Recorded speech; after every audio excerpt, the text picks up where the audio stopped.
i pola ovoga, ajmo reći, je upitno.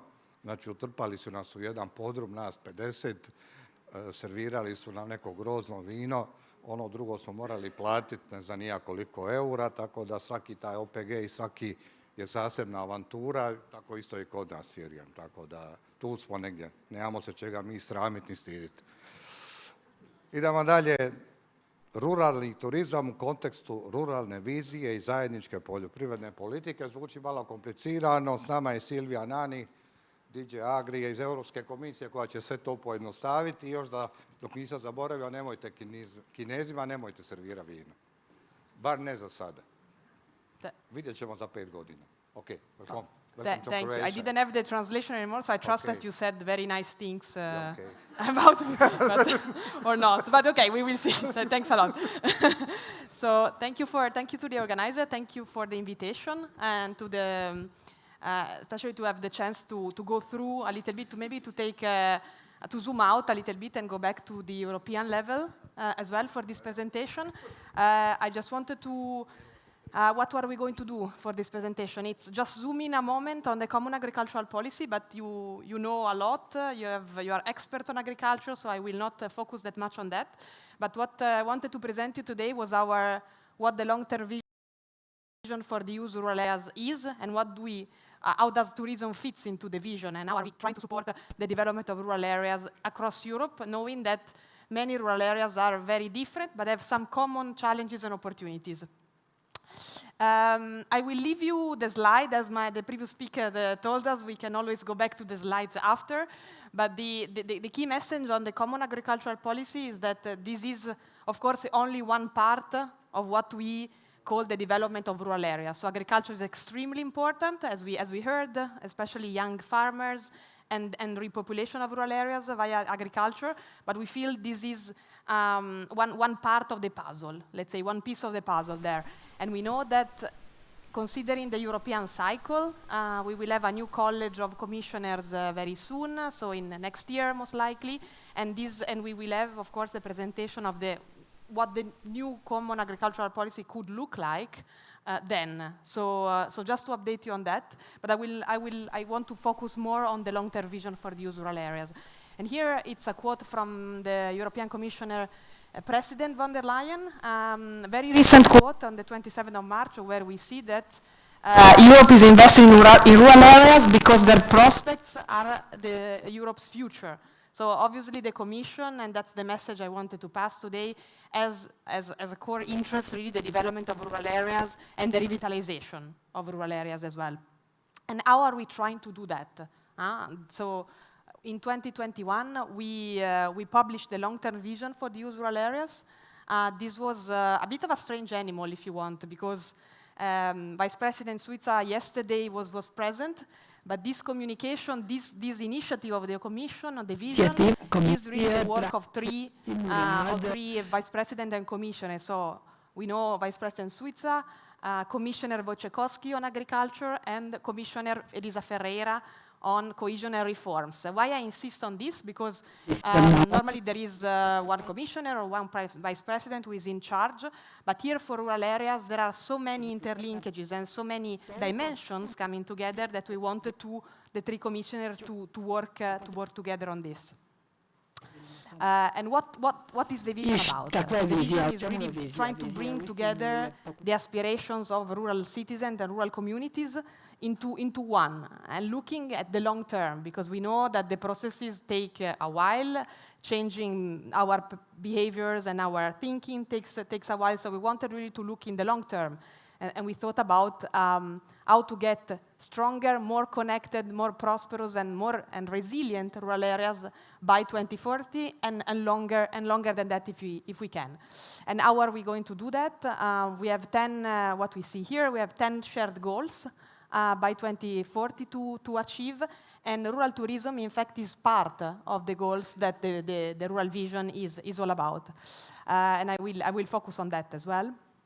As part of the vision, as Commission, we wanted to do our homework as well. So not only ask rural community, ask rural citizens to to do what they already do, which is already a lot, but we wanted to make sure that also the Commission takes the lead and does things. And we do this via what we call the Rural Action Plan. We have a lot of initiatives, about 30 initiatives. I put here for you the 9 flagship initiatives, but this is just one part of them. So again, I invite you to look through the presentation. There are more links and information available. But let's say the part that I think is most interesting for all of you is what we call the Rural Pact. And here we try to bring in this initiative together all the stakeholders, from new institutions to ministries. We heard the ministries of agriculture today, to regional authorities, to local stakeholders, together in a pact, which is in fact a framework for cooperation, because we know that only looking at the revitalization of rural areas from the European perspective, so from the perspective of the Commission, will not be enough. We know that we have to work together on this project, and so this is what we established. It's been, we have 3 objectives, really making sure that the voices of rural areas are brought up to the levels that are necessary, so in the political agenda, not only at European level, but also at national level, and this conference is really demonstrating that this is the case. We had the politicians and from the European national level and local level, which is extremely important for us, so we are already making that step.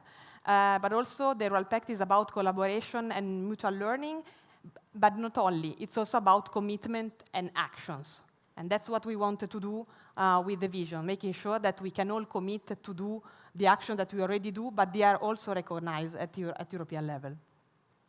And if we look at this more concretely, we launched what we call the Rural Pact Community Platform, and I invite all of you to look into that if you are not yet registered, if you don't know about it. And this is really the place where we want to have, let's say, a growing community coming together. We had from February this year more than 500 registrants. We have more than 2,500 members of the community. And here the idea is very much to make sure that there is a space for collaboration online, of course. This doesn't replace the physical events, so that's why we are here. But we wanted to make sure that there is a space for collaboration on rural areas where the challenges we know are quite similar from time to time. And here there is more information, and I will leave you to look into that. But I just wanted to make sure that you knew about the existence of this tool that is available.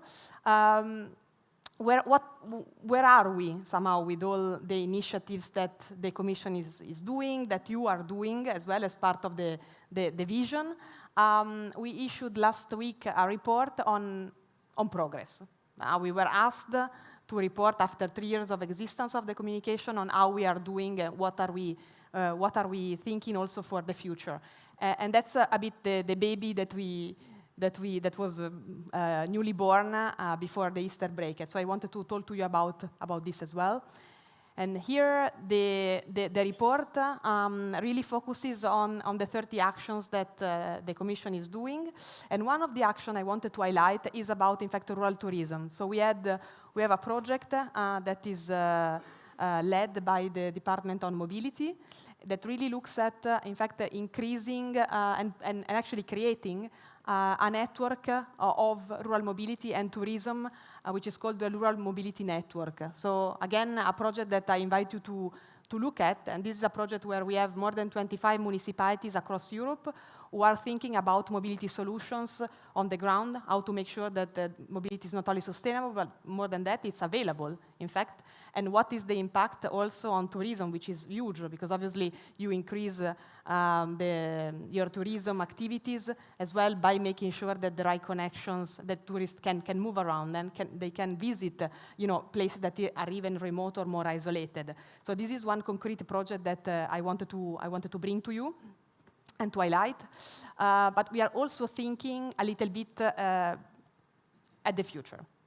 This is great. This is all work ongoing.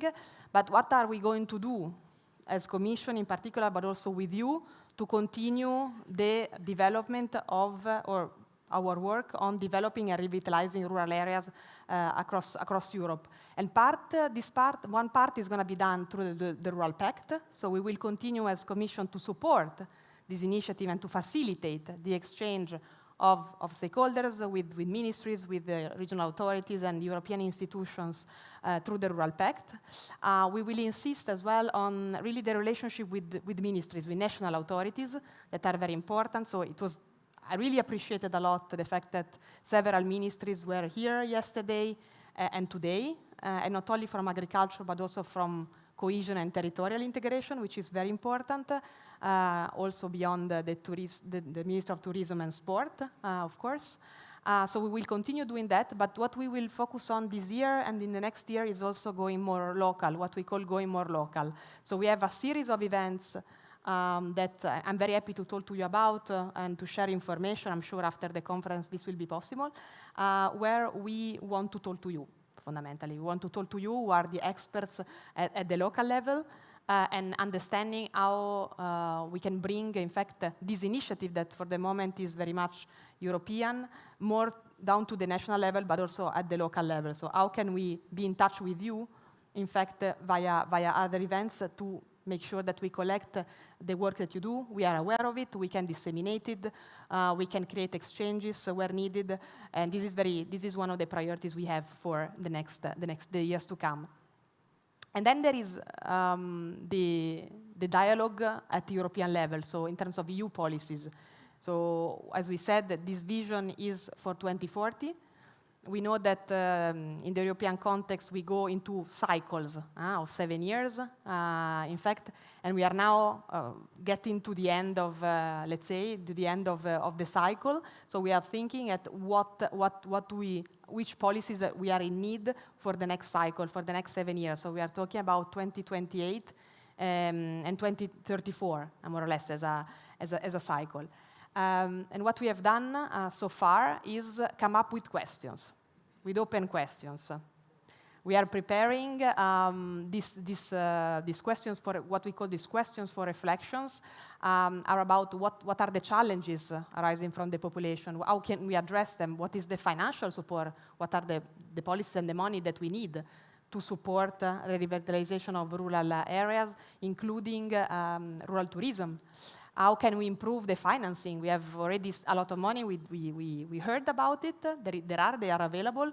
But in some cases, we know that the stakeholders are struggling to use this financial allocation. So how can we improve it? And we have a dialogue as well with farmers in Brussels, in particular, because there is clearly an issue to be tackled there. But it's not only about farmers. And then we have a question on how to making sure that, for example, there are the right governance systems so that the various levels of governance talk to each other, the ministries with the regional authorities and at the local level, and back to the European level. So how do we, these are high-level questions that we collected and that we are ready to discuss with you, with all of you in Brussels, but not only. So we have identified several fora where we would like to start answering those questions with you, because they will be very important for the next cycle of policies. And you see a lot, but the one that I would really like to highlight is the last one, so the Rural Pact Conference in 2025, and that's my last slide, also for the moderation.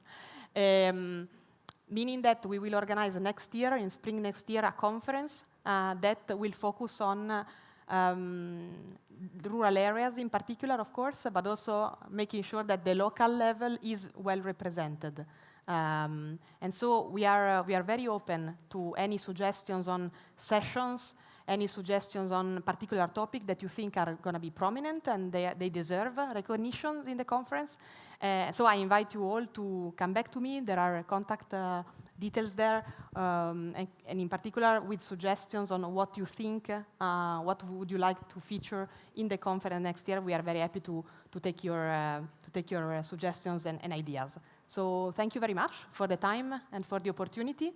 I leave you with a big thank you, and also with the contact details. We are very happy to be in touch. Thanks a lot.